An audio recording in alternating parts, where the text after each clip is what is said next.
Hello everyone, welcome back to my channel. So I hope you all are well and your examination preparations are going well also. So in this video we are going to talk about our BSc 5th semester's unit 2nd.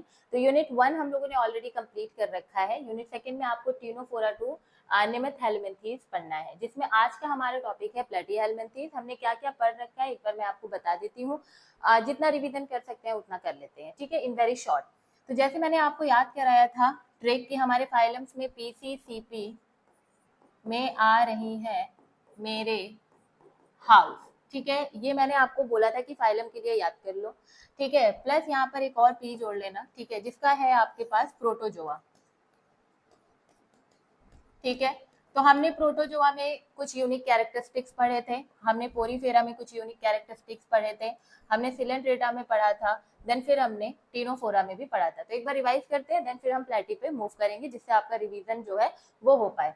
तो protozoa में हमने पढ़ा था कि यहाँ पर आपको जितने भी ऑर्गेनिजम्स दिख रहे थे वो यूनिसेलुलर दिख रहे थे और यूकैरियोट्स दिख रहे थे.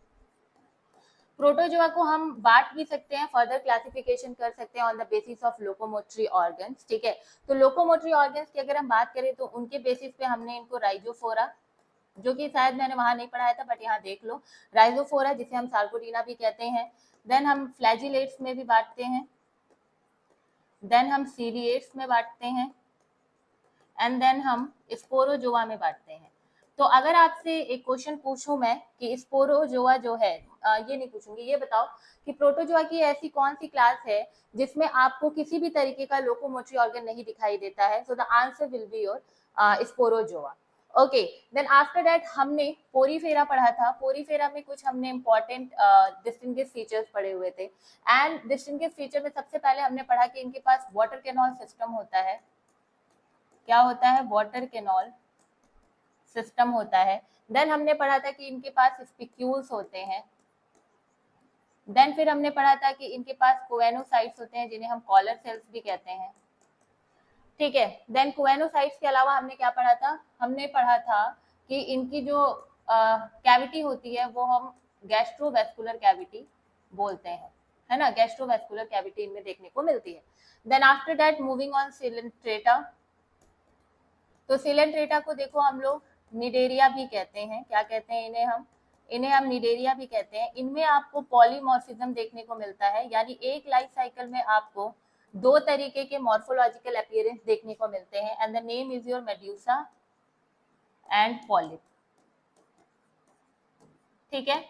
मेड्यूसा एंड पॉलिप यहाँ पर आपको दो स्टेजेस एक ही लाइफ साइकिल में देखने को मिलते हैं.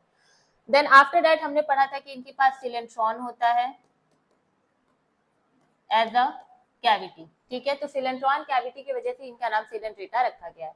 देन आफ्टर दैट हमने टिनोफोरा, आपके यूनिट सेकंड का फर्स्ट टॉपिक है ये टिनोफोरा. टिनोफोरा में हमने पढ़ा कि इनके पास क्या होता है, इनके पास कॉम्ब प्लेट्स होते हैं, है ना. इनके पास कॉम्ब प्लेट्स होते हैं, कॉम्ब रोज भी कह सकते हो. इनके पास लासो सेल्स होते हैं, ठीक है. सिलेंट्रेटा में हमने एक और चीज पढ़ी थी कि यहाँ पर निमैटोसाइट्स पाए जाते हैं, निमैटोसाइट, ठीक है, जिन्हें आप नीडोसाइट्स भी कहते हो, नीडोसाइट्स भी कहते हो. और प्लस यहाँ पर नीडोब्लास्ट सेल्स भी पाई जाती हैं, ठीक है. और तीनों में हमने इतना ही पढ़ा था. इसका एग्जांपल था प्लीडोब्रैंकिया एंड चिनोप्लाना. तो प्रोटोजोआ में हमने अभी तक यूग्लिना, मोनोसिस्टिस, पैरामीशियम पढ़ा हुआ है. देन हमने पोरीफेरा में साइकन पढ़ा हुआ है, ठीक है. देन हमने सिलेंट्रेटा में ओबेलिया एंड ऑरेलिया पढ़ा हुआ है. टिनोफोरा में टिनोफोरा के जनरल कैरेक्टरिस्टिक दिए गए थे तो वो मैंने आपको पढ़ा रखे हैं.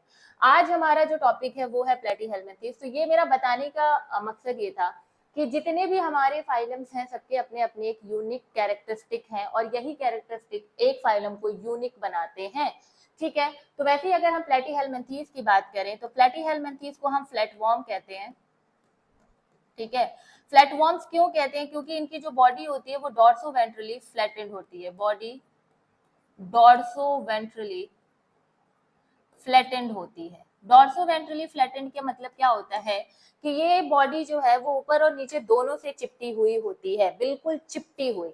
डॉर्सल साइड से भी और वेंट्रल साइड से भी, दोनों साइड से आपको चिपटी हुई दिखाई देगी, ठीक है. तो अगर हम बात करते हैं इसमें कि आपको इसमें पढ़ना क्या है, प्लेटीहेल्मिन्थेस में। ये सब चीजें आपको आई थिंक समझ में आ गई होंगी। प्लेटी की अगर हम बात करें तो प्लेटी में हमें पढ़ना है यू कैन से फ्लैटवर्म में, अच्छा फ्लैटवर्म मैंने लिखा हुआ है ना, इसमें आपको पढ़ना है फेस्कियोला और आपको पढ़ना है टीनिया। ठीक है, फेस्कियोला को हम लिवर हुक कहते हैं और टीनिया को हम लोग टेपवर्म कहते हैं। एक बात याद रखना कि फेस्कियोला और टीनिया दोनों ही आपके सिलेबस में जो दिया गया है वो दोनों ही डाइजेनेटिक है। अब what do you mean by digenetic, यहाँ पर समझ लो कि ये दोनों ही डाइजेनेटिक है, यानी इनकी जो लाइफ साइकिल होगी बच्चा लोग वो 2 होस्ट पर कंप्लीट होगी। एक होस्ट से इनका काम नहीं चलेगा, इनकी लाइफ साइकिल 2 होस्ट से कंप्लीट होगी। यानी फेस्कियोला के भी 2 होस्ट होंगे और टीनिया के भी 2 होस्ट होंगे। तो आज हम प्लेटी पढ़ लेते हैं, अदर जनरल कैरेक्टरिस्टिक देख लेते हैं और फिर हम पढ़ेंगे फेस्कियोला और जितनी इंपॉर्टेंट चीजें पूछी जाती है, पूछा जा सकता है, वो मैं पढ़ा दूंगी।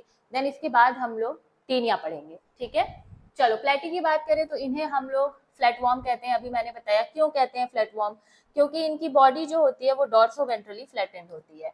डॉर्सोवेंट्रली फ्लैटेंड है, डॉर्सली और वेंट्रली, यानी अगर आप आगे से देखोगे तो भी ये फ्लैट है, पीछे से देखोगे तो भी ये फ्लैट है। ठीक है, मोस्टली ये इंडो पैरासाइटिक होते हैं। ये बहुत ज्यादा इंपॉर्टेंट है कि इंडो पैरासाइटिक यानी क्या, कि ये हमेशा ही आपके बॉडी के अंदर ही पाए जाएंगे, आपके या फिर किसी एनिमल के। ये सरफेस या स्किन पे आपको देखने को नहीं मिलेंगे कि आप इन्हें निकाल के फेंक दो, नहीं, ये बॉडी के अंदर ही पाए जाएंगे। आप उन्हें देख नहीं सकते हो बट ये बॉडी के अंदर आपके ही बॉडी से क्या कर रहे होंगे, न्यूट्रिशन जो है उसको कंज्यूम कर रहे होंगे। ठीक है, ऑर्गन लेवल ऑफ ऑर्गेनाइजेशन आपको यहाँ से देखने को मिल रहा है। प्लेटी में हम लोग क्या देख रहे हैं कि यहाँ से आपको ऑर्गन लेवल ऑफ ऑर्गेनाइजेशन देखने को मिल रहा है। देखो अगर फिर से हम ये उठाएं तो हमने देखा है कि प्रोटोजोआ जो है वो यूनिसेलुलर और यूकैरियोटिक है। यहाँ पर आपको प्रोटोप्लाज्मिक लेवल ऑफ ऑर्गेनाइजेशन जो है वो देखने को मिलता है। कैसा, प्रोटोप्लाज्मिक। ठीक है, वहीं अगर हम बात करें पोरीफेरा की तो पोरीफेरा में आपको यहाँ पर देखने को मिलता है सेलुलर लेवल। ठीक है, वहीं अगर हम बात करें सिलेंट्रेटा की तो सिलेंट्रेटा में आपको क्या दिखाई देता है, सेलुलर के बाद क्या आता है, टिश्यू लेवल। तो यहाँ पर आपको टिश्यू लेवल दिखाई देने लगता है। फिर यहाँ पर आपको जो टीनोफोरा है इसमें भी आपको टिश्यू लेवल ही दिखाई देता है। बट अब प्लेटीहेल्मिन्थेस से हमें ऑर्गन लेवल ऑफ ऑर्गेनाइजेशन देखने को मिलने लगेगा, यानी अब आप यहाँ पर ऑर्गन्स बनते हुए देखोगे। ठीक है, तो ये चीज भी आपको याद रखनी है। देन आफ्टर दैट अगर हम बात करें प्लेटीहेल्मिन्थेस, अगर मैं आपसे पूछूं कि कौन सा ऐसा फाइलम है जहां से organ level of organization start हो रहा है, तो आप क्या बोलोगे, प्लेटीहेल्मिन्थेस। ठीक है, इसको कैसे याद कर सकते हैं, आप हमेशा बोलते हो ओपी, बोलते हो ना, पहले गेम्स में बोलते थे ओपी, है ना, तो वैसे याद रखो ऑर्गन से प्लेटीहेल्मिन्थेस। फिर यहाँ पर ब्लाइंड सैक बॉडी प्लान पाया जाएगा। मैंने आपको बताया था 2 तरीके के बॉडी यू कैन से कि बॉडी प्लान होता है, एक होता है ब्लाइंड सैक और एक होता है ट्यूब विद इन ट्यूब। तो हमारे प्लेटीहेल्मिन्थेस में अभी ब्लाइंड सैक ही पाया जा रहा है। ब्लाइंड सैक का मतलब क्या होता है कि सिर्फ एक ही पोर है, 1 पोर है बॉडी पे, सिर्फ एक ही पोर है, किसके लिए, इजेशन एंड इंजेशन के लिए। इजेशन और इंजेशन क्या होता है भाई, तो देखो इंजेशन मतलब हम बोलते हैं ना एंट्री लेना, एग्जिट लेना, तो इन मतलब अंदर, तो यानी कि हम कोई चीज खाना खा रहे हैं उसी जगह से, और इजेशन यानी एक्सक्रीट भी कर रहे हैं उसी जगह से। तो इस बॉडी प्लेन को हम क्या कहते हैं, हम ब्लाइंड सैक कहते हैं। तो ये अभी हम प्लेटी में देख रहे हैं क्योंकि पोरीफेरा से लेकर के सॉरी सिलेंट्रेटा से लेकर के अभी तक हम प्लेटी में क्या देख रहे हैं, ब्लाइंड सैक जो है वो देख रहे हैं। ठीक है, फिर इनकी बाइलेटरल सिमेट्री होती है। बाइलेटरल सिमेट्री मतलब क्या, कि आप जब एक प्लेन से काटोगे तो आपको 2 इक्वल हाफ देखने को मिलेंगे। देखो ऐसे, इसको काट दिया, एक इधर हाफ एक इधर हाफ। ठीक है, देन मान लो इधर से काटो, एक इधर हाफ एक इधर हाफ, इसको काटो इधर हाफ इधर हाफ। ठीक है ना, देन ये भी देखो, इसको भी अगर आप ऐसे बीच में से काटोगे तो एक इधर और ऐसे करके ये कट जाएगा। फिर ट्रिप्लोब्लास्टिक होते हैं। देखो यहाँ से आपको ट्रिप्लोब्लास्टिक चीजें देखने को मिलने लगी। अभी तक हम डिप्लोब्लास्टिक पढ़ रहे थे, यानी हम क्या पढ़ रहे थे कि एक्टोडर्म है, इंडोडर्म है, बीच में आपको jelly like you can say कि फ्लूइड है जिसे हम मीजोग्लिया कह रहे हैं, तो वो मीजोग्लिया वहां पर प्रेजेंट होता था। अब ट्रिप्लोब्लास्टिक में क्या प्लेटीहेल्मिन्थेस से क्या देख रहे हो कि आपको यहाँ पर एक्टो, मीजो और इंडो तीनों देखने को मिल रहा है, ठीक है ना। फिर आप ए सिलोमेट, यहाँ पर अभी भी क्या है, यहाँ पर ए सिलोमेट आपको देखने को मिलते हैं, सिलोम यानी कैविटी प्रेजेंट नहीं है। स्पेशल कैरेक्टरिस्टिक की बात करें तो देखो इंडो पैरासाइटिक एडेप्टेशन शो करते हैं, डॉर्सोवेंट्रली फ्लैटेंड होते हैं, इनमें फ्लेम सेल्स पाए जाते हैं। फ्लेम सेल्स जो होते हैं वो एक्सक्रीशन के लिए क्या होते हैं, रिस्पॉन्सिबल होते हैं, ठीक है। किसके लिए बच्चा लोग, एक्सक्रीशन के लिए ये रिस्पॉन्सिबल होते हैं। हाई रीजनरेशन कैपेसिटी इनके पास होती है। हुक्स एंड सकर्स होते हैं। हुक्स एंड सकर्स क्यों होते हैं, क्योंकि ये होस्ट को पकड़ पाए और उनकी बॉडी में से न्यूट्रिशन को सक कर पाए। तो हुक होता है पकड़ने के लिए और शकर होता है बॉडी में जो भी न्यूट्रिशन है होस्ट की बॉडी में उसको शक करने के लिए। फिर इनमें टैंग्यूमेंट्स यानी स्क्लीरोप्रोटीन कवरिंग पाई जाती है। इनके बॉडी पर आपको स्क्लीरोप्रोटीन कवरिंग देखने को मिलेगी and this is very important for your Platyhelminthes. Then cephalization begins in flatworm. Cephalization आपको हेड बनना जो है वो यहाँ प्लेटीहेल्मिन्थीड से स्टार्ट हो जाएगा। अभी तक आप कहीं हेड नहीं पढ़ रहे थे, आप सिफेलिक रीजन नहीं पढ़ रहे थे। सिफेलो मतलब होता है हेड, अभी तक आप हेड रीजन नहीं पढ़े थे, लेकिन सिफिलाइजेशन जो हेड बनने की प्रक्रिया है वो कहाँ से स्टार्ट हो रही है, प्लेटीहेल्मिन्थीड से आपको देखने को मिल जाएगी। Then bundle of flame cells आपको देखने को मिलेगा। देखो अगर एक है तो फ्लेम सेल बोलोगे, बहुत सारे अगर फ्लेम सेल्स हो गए तो उसे आप प्रोटोनेफ्रीडिया कहोगे। क्या कहोगे, प्रोटोनेफ्रीडिया कहोगे। फिर एब्सेंस ऑफ एनस, एनस होगा ही नहीं यहाँ पर, सिर्फ एक सिंगल पोर है जो इजेशन एंड इंजेशन का काम कर रहा है।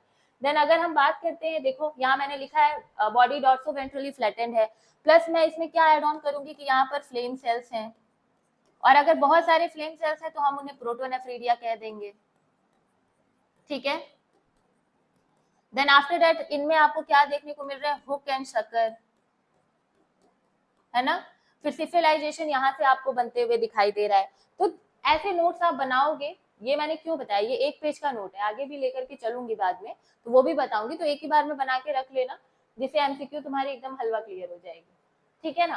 तो ये था हमारा प्लेटीहेल्मिन्थीड, और अब हम प्लेटीहेल्मिन्थीड में दो आपके यूनिट्स में दिया हुआ है, उन दो के बारे में हम पढ़ेंगे। अब फेस्क्यूला हिपैटिका अगर प्लेटीहेल्मिन्थीड से बिलोंग कर रहा है तो क्या क्या कैरेक्टरिस्टिक्स आप बिना इसे पढ़े बता सकते हो, भाई ये प्लेटीहेल्मिन्थीड से बिलोंग कर रहा है तो क्या क्या होगा इसमें बताओ। ब्लाइंड फ्लैग बॉडी प्लान होगा, है ना, ट्रिप्लोब्लास्टिक होंगे, बाइलेटरल होंगे, ये सब आपको पता है, डॉर्सोवेंट्रली फ्लैटेंड होंगे। देन उसके अलावा क्या, हुक एंड सकर पाया जाएगा। तो इस तरीके से आप प्लेटीहेल्मिन्थीड के जितने कैरेक्टर्स हैं उनको आप फेस्क्यूला में लिख सकते हो, या फेस्क्यूला पूछा जाए तो प्लेटीहेल्मिन्थीड याद करके टिक लगा सकते हो। फेस्क्यूला की बात करें तो इन्हें हम कॉमनली फ्लूक या फिर शिप लीवर फ्लूइड बोलते हैं, यानी कि ये शिप के लीवर में पाया जाता है। प्राइमरी होस्ट इनका कौन सा होता है, शिप होता है, सॉरी प्राइमरी होस्ट, हाँ ऑब्वियसली प्राइमरी होस्ट इनका शिप होता है, और सेकेंडरी होस्ट इनका कौन सा होता है, स्नेल होता है। यानी पहले तो ये शिप के लीवर में जाकर के हुड़दंग मचाएंगे, देन आफ्टर दैट वो स्नेल के बॉडी में जाकर के उसको परेशान करेंगे। क्योंकि इनका टारगेट ऑर्गन लिवर होता है, दैट इज वाई इनका नाम ही रख दिया गया है लिवर फ्लूइड या फिर शिप लिवर फ्लो, ठीक है ना। तो कैसे दिखते हैं ये, तो दिखते कुछ इस तरीके से हैं आपको, ये देखो प्लेनेरिया, टेपवर्म, फ्लेम सेल, ये सब आपका प्लेटीहेल्मिन्थीड के एग्जांपल्स हैं, ठीक है। अब फेस्क्यूला कैसे दिखाई देता है, देखो कुछ इस तरीके से आपको दिखाई देगा, बिल्कुल चिपटा हुआ, देखो ऐसे डॉर्सोवेंट्रली फ्लैटेंड, यानी दोनों तरफ से, डॉर्सल साइड से, वेंट्रल साइड से, दोनों तरफ से चिपका हुआ है, ठीक है, यानी पीठ साइड से, पेट साइड से, दोनों साइड से ऐसे चिपका हुआ है, ठीक। उसके बाद आपको ये बायलैटरल दिखाई दे रहे हैं, अगर इनको मैं बीच में से ऐसे काटूंगी तो एक प्लेन, एक इधर मिलेगा इक्वल हाफ, एक इधर मिलेगा इक्वल हाफ, दोनों आपको सेम दिखाई दे रहे हैं। और ज्यादा अच्छे से देखोगे तो कुछ इस तरीके से आपको दिखाई देंगे, ठीक है। ये सारे आपके, ये आपको इंटेस्टाइनल चीजें दिखाई देंगी, प्रोटोनेफ्रीडिया है, ये पूरा प्रोटोनेफ्रीडिया ही है आपका, ठीक है। तो ये आपका एक फेस्क्यूला है, ओके। फेस्क्यूला का प्राइमरी होस्ट कौन सा होता है, क्योंकि ये क्या है, इंडोपैरासाइट है, बॉडी के अंदर पाए जाएंगे, तो the primary host will be, या जिसको डेफिनेटिव होस्ट कहते हैं, वो हमारा होगा क्या होगा, प्राइमरी होस्ट हमारा शिप होगा, या फिर कैटल होगा, या गोट्स होंगी, ओकेजनली ह्यूमंस भी इनमें आपको देखने को मिलता है, लेकिन सबसे ज्यादा ये शिप को हार्म करते हैं, सबसे ज्यादा ये क्या करते हैं, शिप को हार्म करते हैं। तो कहाँ मिलेंगे ये आपको, तो शिप के बाइल डक्ट में, और आपको लीवर में ये क्या मिले, जो फेस्क्यूला है वो आपको दिखेंगे। फिर शिप की बॉडी से ये किसके अंदर जाते हैं, इनका इंटरमीडिएट होस्ट, आफ्टर शिप ये फ्रेश वाटर स्नेल्स में जाते हैं, जो स्पेसिफिकली जीनस लाइमिनिया से क्या करता है, बिलोंग करता है, और लाइमिनिया लिमनिया ट्रोन्क्यूलाटा, ये एक स्नेल है जिसकी बॉडी पे ये सबसे ज्यादा पसंद करते हैं अंदर जाकर के रहना। So the primary host will be ship, ship के बाइल डक्ट एंड लिवर में होंगे। देन आफ्टर शिप इनका इंटरमीडिएट होस्ट कौन सा होगा फैस्क्यूला का, बताइए, हमारा स्नेल। ठीक है, तो एक यहाँ पर इनवर्टिब्रेट है और एक यहाँ पर वर्टिब्रेट है। आप ये चीज देख रहे हो कि एक यहाँ पर आपको इनवर्टिब्रेट दिखाई दे रहा है और एक यहाँ पर आपको वर्टिब्रेट दिखाई दे रहा है। Now tell me, you tell me in the comment section, कौन सा इसमें से इनवर्टिब्रेट है एंड कौन सा इसमें से वर्टिब्रेट होस्ट है। ठीक है, देन आफ्टर दैट ये कहाँ कहाँ पाए जाते हैं, तो देखो कॉस्मोपॉलिटन है, हर जगह आपको ये देखने को मिलेंगे। जहां जहां आपको स्नेल्स दिखाई देंगे, जहां जहां आपको शिप दिखाई देंगी, वहां वहां फैस्क्यूला का होना आपको दिखाई देगा। देन ये इंडोपैरासाइटिक है, डाइजेनेटिक है, मैंने आपको बताया डाइजेनेटिक इंडोपैरासाइट, यानी 2 होस्ट पर ये अपनी लाइफ साइकिल कंप्लीट करेंगे, अंदर बॉडी में पाए जाएंगे। और न्यूट्रिशन क्या होगा, सैंग्यूवेरस, इनकी बॉडी में जो भी शिप की बॉडी में जाएंगे, स्नेल की बॉडी में जाएंगे, तो वहां पर ये ब्लड जो है उसको ये फीड करेंगे, बाइल जो फ्लूइड होगा उसको फीड करेंगे, लिवर के जो टिश्यूज के फ्रेगमेंट्स होंगे उनको ये फीड करेंगे। ठीक है, देन आफ्टर दैट इनके एक्सटर्नल शेप एंड साइज की बात करें तो लीफ लाइक अपीयरेंस इनकी दिखाई देती है, dorso ventrally flattened, leaf shape की बॉडी होती है, ब्रॉडर एंटीरियर इंड होता है, कुछ इस तरीके से आपको ब्रॉडर ये चीज दिखाई देगा और नैरो आपको ये सारी चीजें दिखाई देगी। तो ऊपर का पार्ट थोड़ा ब्रॉडर दिखाई देगा, नीचे का पार्ट आपको थोड़ा सा क्या दिखाई देगा, पोस्टीरियर, यानी ऊपर का थोड़ा चौड़ा और नीचे का थोड़ा सा पतला आपको दिखाई देगा। डायमेंशन की बात करें तो एडल्ट फ्लूइड 2.5 टू 3.5 सेंटीमीटर आपको लेंथ में दिखाई देगी एंड 1 टू 1.5 सेंटीमीटर विड्थ में, यानी इनकी लेंथ कितनी हो सकती है, लेंथ हो सकती है 2.5 सेंटीमीटर टू 3.5 सेंटीमीटर। और अगर इनकी वृद्ध की बात करें ये, तो ये कितनी हो सकती है 1.5 से लेकर के यू कैन से 1 से 1.5 सेंटीमीटर की हो सकती है। तो स्केल उठा लेना और देख लेना। ठीक है, फिर कलरेशन की बात करें तो पिंकिश से ब्राउनिश रेड कलर में ये पाए जाते हैं, फ्रेश ग्रे या ब्राउन कलर में भी, अगर इनको प्रिजर्व करके रखा जाए तो ये ग्रे कलर में, ब्राउन कलर में हो जाएंगे। एंटीरियर स्ट्रक्चर एंड शकर की बात करें, क्योंकि hook and sucker are the very important character of Platyhelminthes and because Fasciola belonging to the Platyhelminthes, ये जाहिर सी बात है कि इनमें हुक एंड शकर आपको देखने को मिलेगा। अगर हम बात करें तो इनके बॉडी में आपको इस तरीके से ट्रायंगुलर, ऐसे ट्रायंगुलर आपको क्या दिखाई देगा, prominent triangular projection eight the extreme anterior tip. ये जो एंटीरियर टिप है आपका ऊपर वाला, इसमें आपको ऐसे ट्रायंगुलर टिप दिखाई दे रहा है कुछ इस तरीके से, है ना। ओरल सकर दिखाई देंगे और एसिटाबुलम, जिसे हम वेंट्रल सकर कहते हैं, 2 तरीके के सकर आपको फैस्क्यूला में दिखाई देंगे, एक ओरल सकर और एक वेंट्रल सकर। वेंट्रल सकर का नाम है एसिटाबुलम, बस इतना याद रखो। Oral sucker small cup like होता है, मस्कुलर सकर्स होते हैं जो कि माउथ को सराउंड किए होते हैं सिफेलिक कोन में। तो ये देख लो जरा ओरल सकर, आप 1 मिनट, ओरल सकर मैं आपको दिखाती हूँ कहाँ पर है, जहां पर आपको माउथ दिखाई दे रहा है वहीं पर आपको ओरल सकर दिखाई देगा। See this is oral sucker, कहाँ है ये देखो, ये माउथ के ही पास में है ना। तो ओरल सकर कैसा है, एक तो भाई देखो ओरल सकर जो है वो मस्कुलर है, माउथ के पास पाया जा रहा है, एकदम tip of the cephalic cone, cephalic cone यानी एकदम ऊपर हेड की तरफ, आपको यहाँ हेड नहीं है बट ऊपर एकदम, जैसे आपका सर है वैसे एकदम इनका जो टिप है वहां पर ओरल सकर पाया जाएगा, माउथ के ही पास, मस्कुलर होगा। और ये इंजेक्शन एंड एडहेशन के काम आएगा। ओरल सकर किसके काम आएगा, अगर कोई खाना मिल जाए, खाना में लाइक इनका ब्लड वगैरह जो होस्ट का होता है वो इसी के द्वारा क्या किया जाता है, एडहेशन होता है, यानी जुड़ना। होस्ट की बॉडी में न्यूट्रिशन के लिए जुड़ेगा कौन, जैसे आपका मुंह है ना, आप खाना खाते हो, तो वैसे ही ओरल सकर क्या कर रहा है, बॉडी को पकड़ रहा है खून चूसने के लिए। तो ये ओरल सकर का काम है एडहेशन यानी पकड़ना, प्लस इंजेक्शन यानी कि जो भी यू कैन से ब्लड है उसे क्या करना, लेना, है ना, फ्लूइड है उसे लेना। ठीक है, फिर एसिटाबुलम जिसे हम वेंट्रल सकर कह रहे हैं, ये लार्जर होते हैं। ठीक है, ये देखो ये आपको वैसे भी दिखाई दे रहा है, ओरल सकर से ये काफी लार्ज है ना, ओरल सकर से क्या है ये लार्ज है, ये देखो ये इनका वेंट्रल सकर है। ठीक है, वेंट्रल सकर क्या है, ओरल सकर से लार्जर है, पावरफुल कप लाइक सकर है जो कि वेंट्रल सरफेस पे आपको दिखाई देते हैं, और ये आपको सिफेलिक कोन के बेस पे दिखाई देगा। अगर ये triangular cephalic cone like structure है तो सिफेलिक के टिप पे आपको ओरल सकर दिखाई दे रहा है near the mouth, and base पे आपको क्या दिखाई दे रहा है, वेंट्रल सकर दिखाई दे रहा है। समझ में आ गया। और प्योरली एडहेसिव होते हैं, किसी भी तरीके का इनसाइड, नो पोर इनसाइड। ये एडहेसिव यानी ये बस जुड़ने का काम करते हैं, सिर्फ जुड़ने का काम। ऐसा समझ जाओ कि वेंट्रल सकर सिर्फ जुड़ेगा, ओरल सकर जो है वो थोड़ा बहुत जुड़ करके खाना जो है वो खा लेगा। ठीक है, तो ये इन दोनों सकर का काम है। फिर बॉडी वॉल्स की बात करें तो देखो, tegument thick syncytial layer covered with backwardly directed scale like spines इनमें आपको देखने को मिलती है। इनकी बॉडी जो है ये पूरी, ये क्या है, syncytial layer covered with the backwardly directed scale like spines, cuticular spine for the anchorage in bile duct. Bile duct में जा करके आराम से रहना भी तो है ना, उसके लिए अब भाई डाइजेस्टिव एंजाइम्स लाइक बाइल के भी तो अपने अपने सिक्रीशंस है ना, उनसे ये गल जाएंगे, उनसे ये मर जाएंगे। तो इनकी बॉडी वॉल में आपको टेग्यूमेंट थिक, एकदम मोटी से थिक सिंसिटिकल लेयर पाई जाती है, यानी बहुत सारी न्यूक्लियस के साथ आपको वो लेयर दिखाई देती है, जो इनको हेल्प करती है कि ये बाइल डक्ट में जाकर के आराम से सरवाइव कर पाए। ठीक है, फिर इनमें गोनोपोर पाया जाता है और एक्सक्रीटरी पोर पाया जाता है। ठीक है, दो तरीके के पोर हैं, दो तरीके के सकर हैं, दो तरीके के पोर हैं। सकर कौन है, ओरल सकर और वेंट्रल सकर, जिसे हम एसिटाबुलम कह रहे हैं। दो तरीके के पोर हैं, कौन कौन से, हमारे गोनोपोर और एक्सक्रीटरी पोर। गोनोपोर नाम से पता चल रहा है कि ये जेनाइटल ओपनिंग होगी, ब्रीडिंग के काम आएगी, रिप्रोडक्शन के काम आएगी। ये कहां पर है, ventrally mid line between the oral sucker and the acetabulum. देख लो जरा, ये हमारा वेंट्रल सकर है और ये हमारा ओरल सकर है माउथ के पास।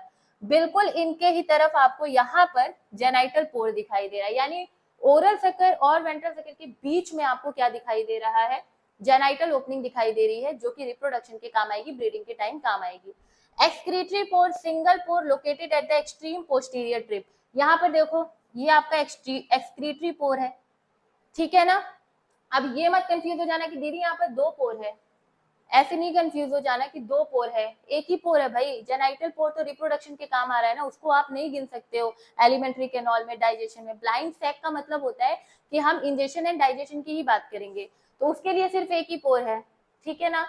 देन लॉरेंस कैनॉल की अगर हम बात करते हैं तो a temporary dorsal opening present in the during the breeding phase. तो एक इनमें लॉरेंस कैनॉल ओपनिंग होती है, जो आपको सिर्फ और सिर्फ किस टाइम पे दिखाई देगी, जब रिप्रोडक्शन होगा।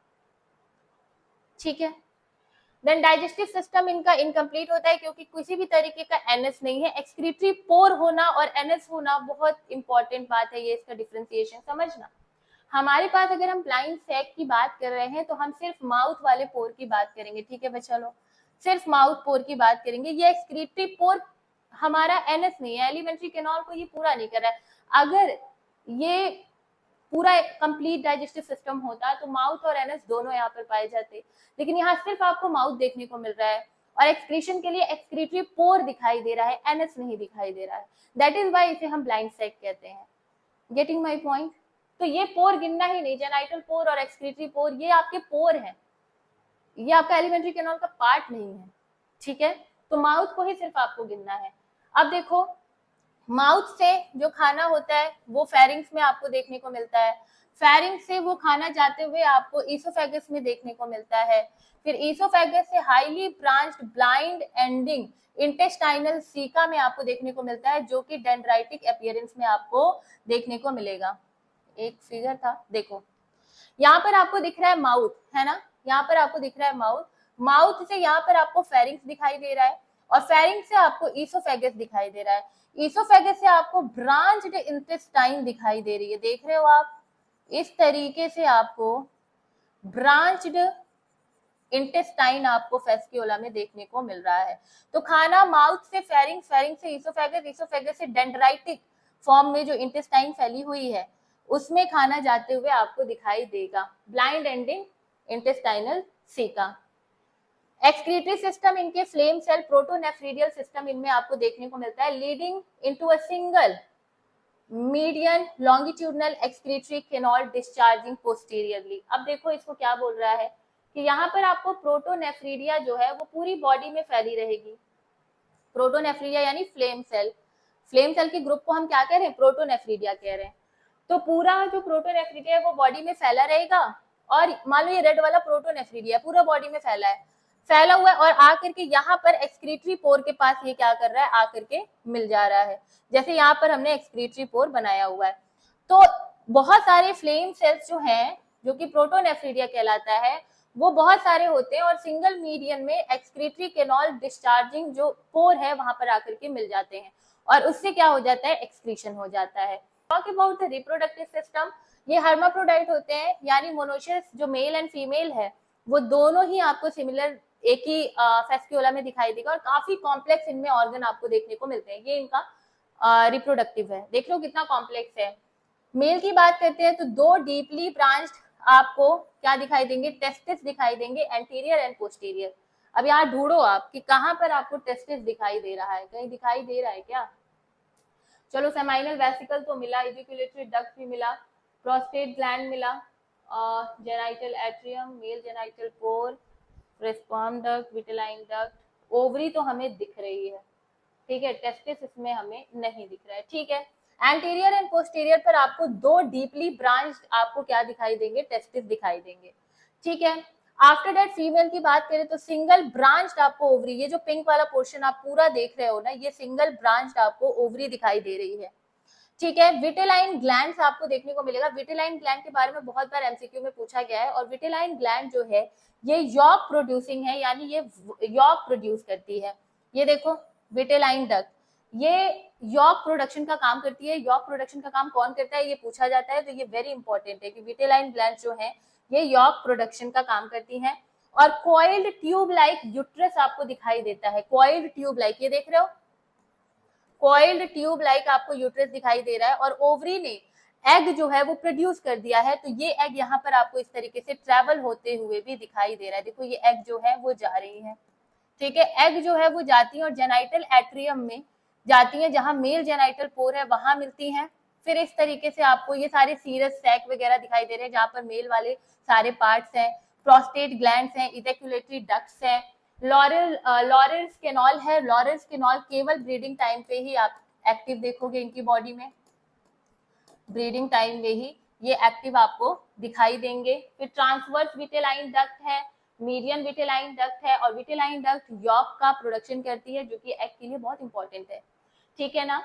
देन आपको यहाँ पर स्पर्म डक्ट ये ब्लू वाला दिखाई दे रहा है, ये पूरा ब्लू वाला जो है ये आप मेल समझ लो और ये फीमेल वाले जितने पार्ट है ये आप क्या समझ लो, फीमेल समझ लो। अब मान लो कि हमारे मेल ने स्पर्म यहाँ पर दिया और फीमेल ने एग दिया, दोनों का फर्टिलाइजेशन हुआ, जाइगोट का फॉर्मेशन हुआ। जाइगोट के फॉर्मेशन के बाद यू विल से, अब चलो लाइफ साइकिल ही पढ़ लो। लाइफ साइकिल ऑफ एस्क्यूला हिपैटिका, जिसे हम कॉमन लिवर फ्लूइड कर रहे हैं, ये इनडायरेक्ट होता है, यानी आपको यहाँ पर क्या देखने को मिलेगा, इनडायरेक्ट है तो यानी कि दो होस्ट आपको देखने को मिलेंगे। एक आधी लाइफ साइकिल ये शिप, कैटल, गोट या ह्यूमन में, ओकेजनली ये ह्यूमन में पाए जाते हैं, वहां बिताएंगे, और आधी ये फ्रेश वाटर स्नेल्स में बिताएंगे। एग जो है adult fluke live in the bile duct of the definite host, जो इनका एग होता है, एग जो है passes out in the intestine with bile and, अभी ये चीज ना आप छोड़ो, इसको मत समझो, अभी आपको पता है क्या समझना चाहिए, ये समझना चाहिए। जैसे मैंने आपको कहा मेल जो है वो स्पर्म प्रोड्यूस करेंगे, फीमेल जो है वो आप देख रहे हो कि एग प्रोड्यूस करेंगे, फिर इनमें फर्टिलाइजेशन होगा, जाइगोट का फॉर्मेशन होगा, फिर मॉड्यूला, ब्लास्टुला, वही ब्लास्टुला, मॉड्यूला, ये सब बनेगा। एंड फिर आप देखोगे कि इनमें बहुत सारे लार्वा है, क्योंकि डेवलपमेंट इनकी क्या है, इनडायरेक्ट है। तो द वेरी फर्स्ट लार्वा एक एडल्ट फेस्क्यूला है, उससे जब एक लार्वा बनेगा तो सबसे पहले आपको मिरासीडियम लार्वा देखने को मिलेगा, देन आपको स्पोरोसिस लार्वा देखने को मिलेगा, फिर रेडिया लार्वा, फिर सर्केरिया लार्वा और फिर मेटासर्केरिया लार्वा। कौन किसमें है ये बहुत अच्छे से हम समझेंगे, क्योंकि सबसे ज्यादा फेस्क्यूला से क्वेश्चन यहीं से आता है। वो सब जो पढ़ाया ना बहुत कम क्वेश्चन आएंगे, सारे क्वेश्चन आपको यहाँ से मिलेंगे। So the larva 1 is miracidium larva. इसमें फीचर्स क्या है मिरासीडियम लार्वा का, कि सबसे पहले तो ये सीलिएटेड होते हैं, बहुत सारे सीलिया इनकी बॉडी पर पाए जाते हैं। सीलिया है यानी ये स्विम करेंगे, लोकोमोशन करेंगे, तो फ्रीली ये वाटर में क्या करते हैं, लोकोमोट कर सकते हैं। तो इनके लिए लोकोमोशन करना बहुत इजी होगा, क्योंकि इनके पास लोकोमोटरी ऑर्गन सीलिया है। ये नॉन फीडिंग स्टेज है, यानी यहाँ पर ये कोई भी खाना नहीं खाते हैं, और apical papilla and I spot इनके पास होता है। ये इनका आई स्पॉट है, ये इनका एपिकल पैपिला है, और इनमें बहुत सारे आपको इस तरीके से सीलिया जो है वो दिखाई दे रहे हैं। नाउ दीज मिरासीडियम लार्वा जो है they will swim actively to find an intermediate snail host, यानी ये एक्टिवली स्विम करेंगे क्योंकि इनके पास सीलिया है, एंड स्विम करके स्नेल होस्ट के पास जाएंगे। और वाटर में ये स्विम इसीलिए करेगा क्योंकि ये स्नेल को खोजेगा, ठीक है। तो सबसे पहले इनका मिरासीडियम लार्वा बनता है जो कि सीलिएटेड होता है, और सीलिया की वजह से ये स्विम कर सकते हैं। देन अब ये स्विम क्यों कर रहे हैं, ये स्विम करते हैं ताकि इनको स्नेल जो होस्ट है वो मिल पाए, क्योंकि इनको लाइफ साइकिल कंप्लीट करनी होती है।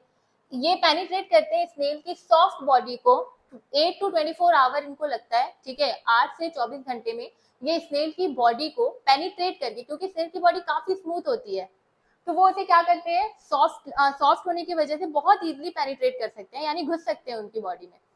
तो जो लार्वा 1 मिरासीडियम है ये सबसे पहले कहा जाता है स्नेल की बॉडी के अंदर जाता है। तो जो आपसे पूछा जाए कि विच लार्वा पेनिट्रेट्स द स्नेल, ठीक है, फर्स्ट टाइम स्नेल में कौन सा लार्वा जा रहा है, तो वो हमारा मिरासीडियम लार्वा होगा, जो कुछ इस तरीके से दिखाई देता है। इनमें आपको एपिकल पैपिला दिखाई देगा, और इंटरनली अगर देखेंगे तो एपिकल ग्लैंड भी दिखाई देगा, फिर आपको सीलियास दिखाई देंगे। इनके पास सोचिए ब्रेन भी होता है, और इसी ब्रेन एंड आई स्पॉट होने की वजह से यहाँ से सिफिलाइजेशन आपको देखने को मिलने लगता है, क्योंकि हमारे पास क्या है, हमारे पास हेड है, हेड ये पूरा ब्रेन ही तो है ना, तो यहाँ पर ब्रेन आपको दिखाई देने लग रहा है मिरासीडियम लार्वा में।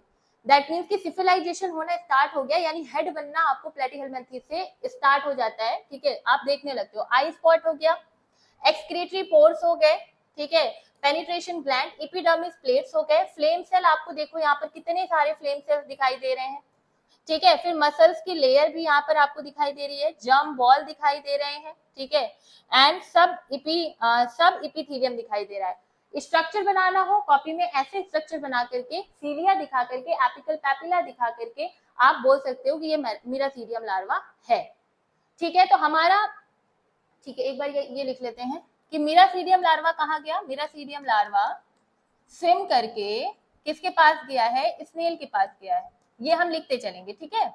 इसने क्या किया है, स्विम किया है, और वो स्नेल के पास चला गया, क्योंकि ये समझना और याद करना बहुत जरूरी है, ठीक है। देन आफ्टर मिरासीडियम लार्वा एक लार्वा बनता है जिसका नाम है स्पोरोसिस्ट लार्वा।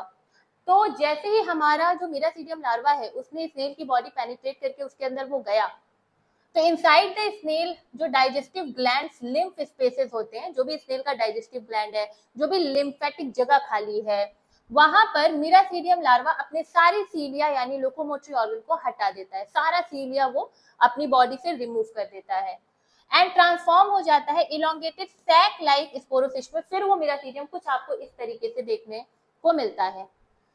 इनमें आप क्या देखते हो कि ये जो स्पोरोसिस्ट लार्वा है ये एसेक्सुअल रिप्रोडक्शन करते हैं इनके जर्म सेल्स के द्वारा, और 5 से 8 रेडिया लार्वा जो है वो बना देते हैं, ठीक है। अब ये देखो, ये जो स्ट्रक्चर है इसमें आपको क्यूटिकल की लेयर दिखाई देगी, ओल्डर रेडिया आपको दिखाई देगा, ये सब छोड़ दो, फ्लेम सेल्स आपको दिखाई देंगे, प्रोटोनेफ्रीडियल दिखाई देगा, जर्म सेल्स बहुत इंपॉर्टेंट है, क्योंकि जर्म सेल्स की ही वजह से ये स्पोरोसिस्ट स्टेज जो है ये एसेक्सुअल रिप्रोडक्शन करेगा, और इनकी नेक्स्ट लार्वल स्टेज जो है रेडिया, उसको ये क्या करेंगे, बनाएंगे। तो अब हम बात कर लेते हैं, मिरासीडियम लार्वा स्नेल की बॉडी को पेनिट्रेट किया, ठीक है, स्विम किया, पेनिट्रेट किया। सेकंड अगर हम बात करते हैं तो हमारा सेकंड कौन है, स्पोरोसिस्ट। तो स्पोरोसिस्ट जो लार्वा है वो अभी कहाँ पर प्रेजेंट है, वो हमारे स्नेल के जो डाइजेस्टिव ग्लैंड्स हैं, ठीक है, डाइजेस्टिव ग्लैंड्स या फिर जो लिम्फ के स्पेस हैं उनमें है। और ये करेगा क्या, ये स्पोरोसिस्ट क्या करेगा, तो ये स्पोरोसिस्ट एसेक्सुअल रिप्रोडक्शन करेंगे। कैसे एसेक्सुअल रिप्रोडक्शन करेंगे, बाय देयर जर्म सेल, क्या, जर्म सेल से, और जर्म सेल से रिप्रोडक्शन करके they will produce 5 to 8 redia larva, जो इनका लार्वा नंबर 3rd है। So this is your first larva, this is your second larva, and this is your 3rd larva of Fasciola. अब हम पढ़ेंगे कि radio जो लार्वा है वो आपको उनका स्ट्रक्चर क्या है और वो किस बॉडी में जाते हैं, क्या करते हैं, ठीक है। इसलिए मैंने पार्ट वाइज में बनाया ताकि आपको इजीली समझ में आए। रेडिया स्टेज में क्या फीचर होता है, कैसा दिखता है फेस्कियोला का लार्वा, तो देखो हमने देखा कि सैक लाइक बॉडी थी स्पोरोसिस्ट के, थैलेनुमा स्ट्रक्चर इलोंगेटेड वे में, इलोंगेटेड ये भी रहते हैं, लेकिन इनमें आपको माउथ दिखने लगता है, इनमें आपको फेरिंग्स दिखने लगते हैं, फेरिंजियल ग्लैंड्स भी दिखने लगते हैं, कॉलर बन जाता है, गट आपको ये बीच में दिखाई देने लगता है ना। तो यहाँ पर आपको बहुत सारे आपको क्या देखने को मिलते हैं, ग्लैंड्स का फॉर्मेशन आपको रेडियल स्टेज में देखने को मिलता है। ठीक है, अब ये क्या करते हैं, ये हमारे स्नेल जो होस्ट हैं उनकी टिश्यूज को खाते हैं, और खाते खाते ये सर्केरिया लार्वा में क्या हो जाते हैं, कन्वर्ट हो जाते हैं। ठीक है, और डॉटर रेडिया इन अनफेवरेबल कंडीशन, यानी हमें ये समझना है कि ये क्या करते हैं कि ये फीड करते हैं, हमारे जो रेडिया लार्वा है ये फीड करते हैं, ठीक है, स्नेल में। ठीक है, फीड ऑन स्नेल होगा या इन स्नेल भी आप लिख सकते हो, just give me a minute. तो ये फीड इन स्नेल एंड ये क्या करते हैं, खाते खाते खाते खाते, दो तरीके हो सकते हैं, अगर ये खा रहे हैं अच्छा खासा खा रहे हैं, तो अगर इनके पास फेवरेबल कंडीशन होगी, अगर इनके पास फेवरेबल कंडीशन होगी तो ये हमारे फोर्थ लार्वा यानी सर्केरिया लार्वा में कन्वर्ट हो जाएंगे, सर्केरिया लार्वा में कन्वर्ट हो जाएंगे। और अगर इनके पास अनफेवरेबल कंडीशन होगी, ठीक है, अनफेवरेबल कंडीशन, तो ये इसी तरीके से सर्केरिया लार्वा जो है इनमें ये बने रहेंगे। ठीक है, सॉरी सर्केरिया नहीं, रेडिया लार्वा में ये क्या रहेंगे, बने रहेंगे, जब तक कि फेवरेबल कंडीशन नहीं आ जाती है तब तक। तो ये चीज आपको समझ में आया, हमने 4 लार्वा पढ़ लिए हैं, है ना, चारों लार्वा आपको आई होप की समझ में आ गया होगा, है ना। तो चौथा लार्वा हमारा कौन सा था, सर्केरिया लार्वा। ठीक है, ये कैसे बना है, जब 5 से जो हमारे 8 रेडिया लार्वा जो बने हुए थे स्पोरोसिस्ट थे, वो स्नेल की बॉडी में खूब खाना खाते हैं, खाना में क्या खाते हैं भाई, वही ब्लड वगैरह ये सब वो खाते हैं। ठीक है, फिर खाते खाते वो इतने मोटे हो जाते हैं कि वो सर्केरिया लार्वा में, यानी सोचो वो अभी इलोंगेटेड वे में थे, वो कुछ इस तरीके से थे, और मोटे होकर के वो कुछ इस तरीके से बन गया, तो सर्केरिया लार्वा कुछ इस तरीके से आपको दिखाई देता है। ये आपको टेडपोल लाइक लार्वा दिखाई देंगे, सर्केरिया लार्वा अपीयरेंस में कैसे होंगे, टेडपोल लाइक होंगे, और ये अनब्रांच्ड स्विमिंग टेल के साथ होंगे, इनके पास आपको एक टेल भी दिखाई देगी जो अनब्रांच होगी, यानी बहुत सारी टेल्स नहीं है, सिर्फ एक टेल आपको दिखाई देगी। इन ये क्या करते हैं, ये स्नेल की बॉडी को आप छोड़ देंगे और ये स्विम करेंगे अपनी टेल के मदद से, और फ्रीली वाटर में स्विम करते करते कुछ ही आवर में ये क्या करेंगे, एक एक्वेटिक वेजिटेशन तक पहुंच जाएंगे। ठीक है, जैसे वाटर क्रेस, किसी जगह पर एक्वेटिक वेजिटेशन लाइक किसी यू कैन से किनारे पर, पानी के किनारे विनारे पर ये पहुंच जाएंगे, किसकी हेल्प से, टेल की हेल्प से। ठीक, इनमें आपको एसिटाबुलम अब दिखाई दे रहा है ना, इनमें आपको ओरल सकर दिखाई दे रहा है, यानी ओरल सकर और एसिटाबुलम का हेल्प करके ये बॉडी को क्या करेंगे, होस्ट जो अनदर होस्ट है उसकी बॉडी को ये पकड़ने की कोशिश करेंगे। ठीक है, तो सर्केरिया लार्वा का आपको काम समझ में आ गया। After that metacercaria, cercaria larva पड़ा रहेगा, फॉर योर काइंड इन्फॉर्मेशन एक जगह पर पड़ा रहेगा। सर्केरिया लार्वा अपना टेल जो है, जैसे उसे होस्ट दिखाई देता है, वो क्या करता है, अपनी टेल को छोड़ देता है, सिक्रीट करता है एक थिक प्रोटेक्टिव सिस्ट वॉल, एक सिस्ट वॉल बना लेता है, और इंसिस्ट होकर के वाटर प्लांट्स पर वो क्या करता है, बैठ जाता है, वाटर प्लांट्स पर क्या करता है, वो बैठ जाता है। उसने क्या किया, सबसे पहले उसने अपनी टेल को हटा दिया, क्योंकि वो एक किनारे पर पहुंच गया है, उसने टेल को हटाया और अपने ऊपर एक सिस्ट का फॉर्मेशन कर दिया, और काफी मोटी परत बना लेता है, ये दिख रहे हो पर्पल वाली बहुत मोटी परत, ताकि उसे हार्म ना किया जाए, वो हार्म ना हो इन्वायरमेंट से, और वाटर प्लांट्स पर जाकर के बैठ जाता है। अब जैसे ही वाटर प्लांट्स पर कोई शिप आती है, या ह्यूमन ही उसे जाकर के उस वाटर प्लांट को लेके खाने का कोशिश करता है, तो उस वाटर प्लांट के साथ साथ ह्यूमन या फिर शिप, ज्यादातर आप शिप याद रखो, शिप क्या करता है, उसे क्या करने लगता है, खा जाता है, उसी वाटर प्लांट के साथ वो उसे खा जाता है, जब चरने जाते हैं तो उसे वो खा जाता है। और खाने के बाद मेटासर्केरिया लार्वा अब पहुंच गया शिप की बॉडी में, अगर ह्यूमन ने खाया है तो ह्यूमन की बॉडी में। तो इस तरीके से जो पहला जो लार्वा है वो क्या वो जो पहला लार्वा है जो हमारे शिप के अंदर जा रहा है, वो लार्वा कैसा है, वो लार्वा है हमारा मेटासर्केरिया। तो सर्केरिया लार्वा जो है ये मेटासर्केरिया लार्वा में क्या होता है, कन्वर्ट हो जाते हैं। कैसे? तो सर्केरिया लार्वा के पास होता है टेल, टेल से ये स्विम करते हैं और स्विम करके किसी एक एक्वेटिक जगह पर जाकर के बैठ जाते हैं। फिर वो अपनी टेल को रिमूव कर देते हैं, ठीक है, और सिस्ट का फॉर्मेशन कर लेते हैं, ठीक है। सिस्ट का फॉर्मेशन करके वो वाटर प्लांट्स पर अपनी जगह बना लेते हैं, ठीक है। वाटर प्लांट्स पर आ गए। इन्हीं वाटर प्लांट्स को जब इन्हीं वाटर प्लांट्स पर ये बैठ जाते हैं, ठीक है। और जैसे इन्होंने टेल रिमूव की तो टेल रिमूवल वाला जो चीज है वो आपका मेटासर्केरिया में है। और इन्हीं वाटर प्लांट्स को जब हमारा शिप या ह्यूमन कंज्यूम करता है तो उसमें आप फेस्कियोला जो है वो देखते हो जाते हुए, ठीक है। तो यहां तक आपको चीजें समझ में आई है ना? अब समझो, फिर एक और चीज समझा रही हूं आपको, इसको अच्छे से हम आपको रिवाइज करवा देते हैं, ठीक। देखिए, मेरासीडियम स्विम करता है और स्नेल के पास जाता है क्योंकि इसके पास लोकोमोटरी ऑर्गन सीलिया होता है मेरासीडियम के पास, जिससे वो स्विम करके स्नेल के पास चला जाता है। फिर वो जो है मेरासीडियम स्नेल की बॉडी में जाते ही वो स्पोरोसिस लार्वा में कन्वर्ट हो जाता है। स्नेल के डाइजेस्टिव ग्लैंड्स पे वो जाकर के फीड करता है और बहुत ज्यादा खाना खाता है और मतलब फीडिंग स्टेज में रहता है और एसेक्सुअल रिप्रोडक्शन करता है अपने जर्म सेल से और 5 से 8 रेडिया लार्वा जो है वो बना देता है। फिर रेडिया लार्वा जो है वो भी फीड करते हैं और फीड करने के बाद आप देख रहे हो कि फेवरेबल कंडीशन में वो सर्केरिया बन जाते हैं और अनफेवरेबल में वो रेडिया ही रहते हैं। फिर सर्केरिया लार्वा जो है वो अपनी टेल को यूज करके स्विम करके किसी एक्वेटिक जगह पर जाकर के बैठ जाता है।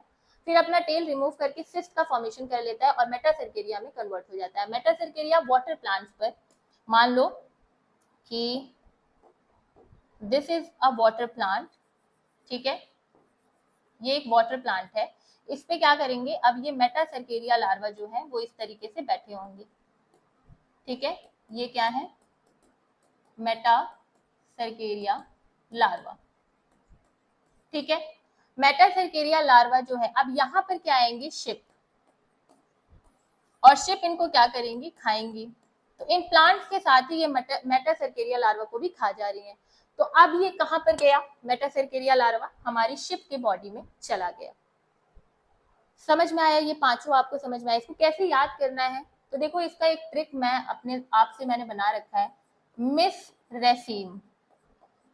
आई डोंट नो आप कैसे याद करोगे, बट मेरा ये ट्रिक है। एम से मेटासर्केरिया, क्योंकि ये इनकी लाइन वाइज है ना, पूछता है, फिर स्पोरोसिस्ट, फिर रेडिया, फिर सर्केरिया और फिर मेटासर्केरिया। मिस रेसीम मैंने याद करके रखा हुआ है फेस्कियोला में कि फेस्कियोला मिस रेसीम, ठीक है। ये इनका लार्वल स्टेज है, आप इस तरीके से याद कर सकते हो। अगर आपको मॉर्फोलॉजिकली देखना हो तो मॉर्फोलॉजिकली में आप मेराशीडियम को कैसे देख रहे थे, सिलिएटेड फॉर्म में देख रहे थे। स्पोरोसिस्ट में आप सैक इलोंगेटेड फॉर्म में देख रहे थे। रेडिया में आप थोड़ा उसको मोटा देख रहे हो, है ना, थोड़ा मोटा हो गया खा पी के, फिर वो मोटा हो गया। फिर सर्केरिया में आया, रुको मैं एक बार आपको मॉर्फोलॉजिकली भी इसको थोड़ा सा बता देती हूँ, वेट, मैं भी इंसान ही हूँ ना, गलती वलती ना हो जाए। तो ये देखो कुछ इस तरीके से मेटासर्केरिया में आपको डॉर्सोवेंट्रली फ्लैटेंड ही दिख रहा है और सीलिया के साथ दिख रहा है। फिर उसके बाद आप स्पोरोसिस्ट में देखो तो ऐसे बॉडी सैक की तरह, मतलब वो शैक की तरह थैलेनुमा इलोंगेटेड दिख रहा है। फिर ये और ज्यादा इलोंगेटेड हो गया, ठीक है, रेडिया में बिल्कुल और ज्यादा इलोंग हो गया। सर्केरिया में ये क्या हो गया, मोटा हो गया, टेल के साथ हो गया। और फिर ये सर्कुलर फॉर्म में आपको यहाँ पर देखने को मिलता है ना, मेटासर्केरिया में। तो इस तरीके से जो हमारा स्नेल और शिप में आप चीजें देख रहे हो, सी ओके। तो अब मैंने आपको पूरा का पूरा लार्वल समझा दिया है, अब मैं इनकी लाइफ साइकिल आपको एक बार समझा देती हूँ। सबसे पहले समझो, जो हमारा एक होस्ट है शिप, जो इनका प्राइमरी होस्ट है, ठीक है, जिसको हम डेफिनेटिव होस्ट कहते हैं। तो इस शिप के अंदर सबसे पहले एडल्ट फेस्कियोला जो है वो पाया जाता है, ठीक है।